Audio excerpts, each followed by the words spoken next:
Verb की बात करें तो इनकी लिस्ट काफ़ी लंबी है। हमारे देश में बहुत सी ऐसी कहावतें बोली जाती हैं जिससे बहुत बड़ी सीख मिलती है। बड़े बुजुर्ग अक्सर करके ये लाइनें बोलते रहते हैं, लेकिन अंग्रेज़ी में इनका अर्थ बिल्कुल डिफरेंट होता है।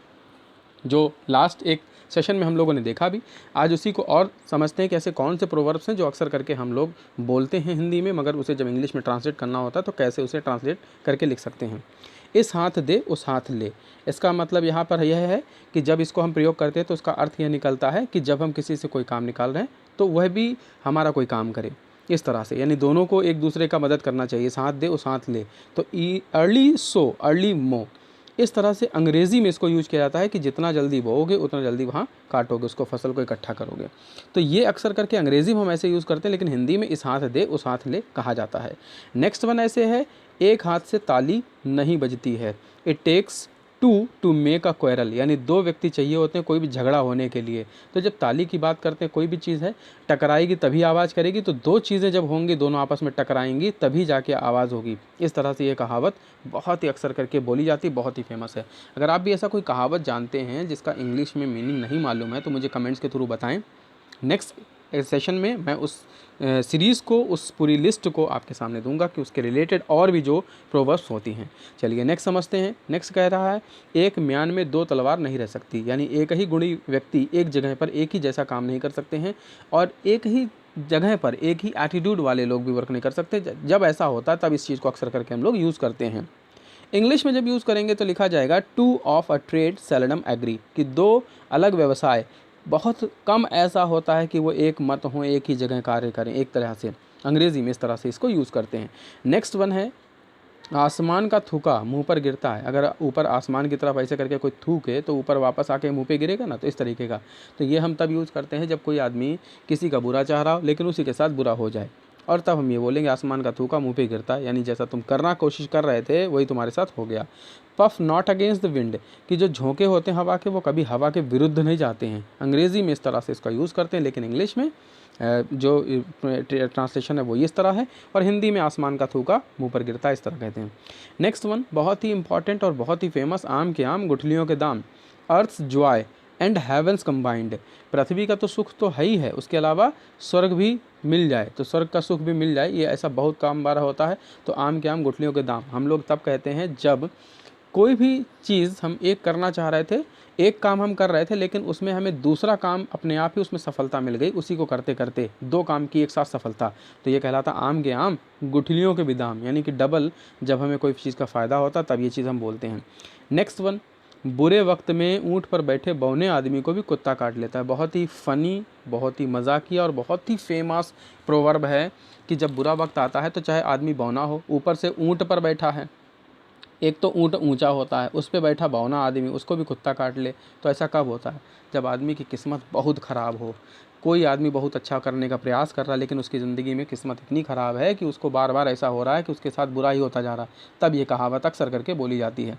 और इसका अंग्रेज़ी में जो अर्थ निकलता है इस तरह से ट्रांसलेट करते हैं कि he who is born in misfortune, वह जो किसी दुर्भाग्यवश पैदा हुआ है दुर्भाग्य में, यानी जिसकी किस्मत ही पहले से ख़राब है, स्टम्बल्स एज ही गो, तो वह लड़खड़ाता ही रहता है जैसे वो चलना शुरू करता है। इस तरीके की चीज़ें उसके साथ होती रहती हैं। तो इस तरह से हम लोग इसका प्रोवर्ब का इंग्लिश में यूज़ करते हैं। नेक्स्ट वन है, दान की बछिया के दांत नहीं देखे जाते। तो दांत की बछिया के दांत नहीं देखा, बछिया होती गाय के बछड़े को बोलते हैं, बछिया जो फीमेल होती है उसको बछिया कहते हैं।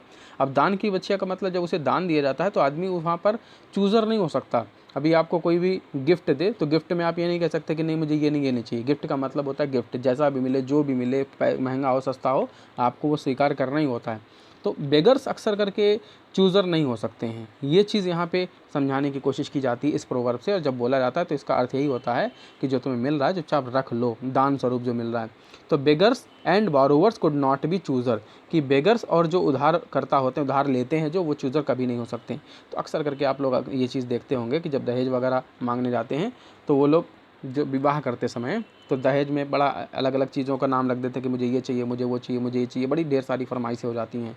तो हालांकि वहाँ पे दान जो मिलता है चुपचाप रख लेना चाहिए वाली स्थिति रहती है। फिलहाल इट्स अदर मैटर। नेक्स्ट देखते हैं, पानी में रहकर मगर से वैर नहीं करते। अब आप किसी संस्थान में काम कर रहे हैं, किसी भी जगह पर काम कर रहे हैं, वहाँ का जो बॉस है उससे आप हमेशा लड़ाई लड़ रहे हैं, तो ये वही कहावत हो जाती है वहाँ पे कि पानी में रह के, यानी उसी की जगह काम कर रहे हैं बट उसके जो बॉस है उससे बैर करे बैठे हैं।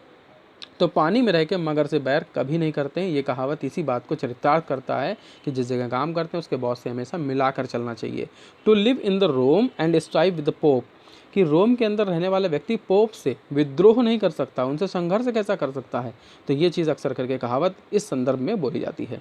नेक्स्ट वन है पांचों उंगलियां घी में। जब कोई आदमी चारों तरफ से फ़ायदा ही फ़ायदा पा रहा हो, हर तरफ से उसको बेनिफिट हुआ जा रहा हो किसी चीज़ों में, तब ये कहावत बोली जाती है कि उसकी पांचों उंगलियां घी में हैं। Your bread is buttered on both side, कि तुम्हारा जो ब्रेड है वो तो दोनों तरफ से घी लगा हुआ है, उसमें बटर मक्खन लगा हुआ ब्रेड में, तब ऐसा बोला जाता है। यानी कि जब आदमी हर तरफ से फ़ायदा पा रहा हो तब ये चीज़ बोली जाती है। लास्ट बहुत इंपॉर्टेंट, बहती गंगा में हाथ धुलना। मान लीजिए कि आप कोई काम करना चाह रहे थे मगर परिस्थितियाँ विपरीत थीं, लेकिन अचानक से ऐसा हुआ कि कुछ आपको चांस मिल गया कि उसमें आपको अपना काम निकालने का मौका मिल गया, आपने कोई मेहनत नहीं की।